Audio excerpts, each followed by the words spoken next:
My dear audience, আসসালামু আলাইকুম। Usman Sahal medical services YouTube চ্যানেলের পক্ষ থেকে আপনাদেরকে জানাই স্বাগতম।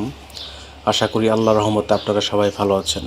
বন্ধুগণ, আজকের ভিডিওতে পুরানো কিংবা দীর্ঘস্থায়ী কোষ্ঠকাঠিন্য কিংবা কষা পায়খানা দূর করতে সহায়তা করে এমন একটি ওরাল সাসপেনশন বা সিরাপ সম্পর্কে আলোচনা করব এবং পাশাপাশি সিরাপটির নাম, দাম, গ্রুপ বা জেনেরিক নাম, প্রস্তুতকারক কোম্পানির নাম, খাওয়ার নিয়ম এবং এর সাইড এফেক্টস বা পার্শ্ব প্রতিক্রিয়া সম্পর্কেও আলোচনা করব।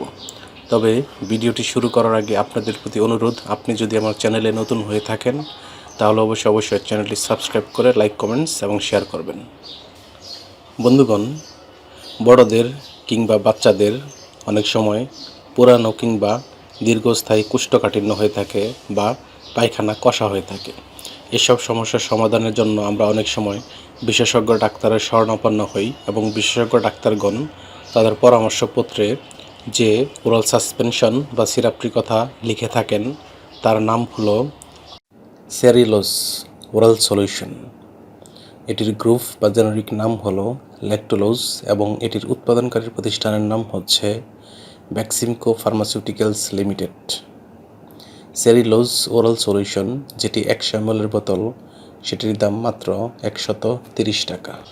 এটি খাওয়ার নিয়ম হচ্ছে ছোট এবং শিশুদের ক্ষেত্রে প্রাথমিকভাবে বা প্রথম দিকে দৈনিক 1 থেকে 2 চা চামচ করে একবার, এবং যাদের বয়স অনূর্ধ্ব 14 বছর বা তার ঊর্ধ্বে তারা 3 চা চামচ করে দিনে একবার, এবং অন্যদিকে প্রাপ্তবয়স্কদের ক্ষেত্রে 3 থেকে 6 চা চামচ করে দিনে একবার সেবন করাতে পারবেন, এবং তা অবশ্যই রেজিস্টার্ড চিকিৎসকের পরামর্শ অনুযায়ী।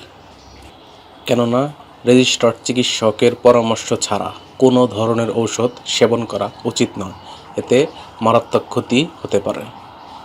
এই ওরাল সাসপেনশন বা সিরাপটি সেবনের পর সামান্য কিছু সাইড এফেক্টস বা পার্শ্ব প্রতিক্রিয়া দেখা দিতে পারে, যেমন পেট ফাঁপা হওয়া, আন্ত্রিক সংকোচন, ডায়রিয়া এবং উদরীয় অস্বস্তি দেখা দিতে পারে।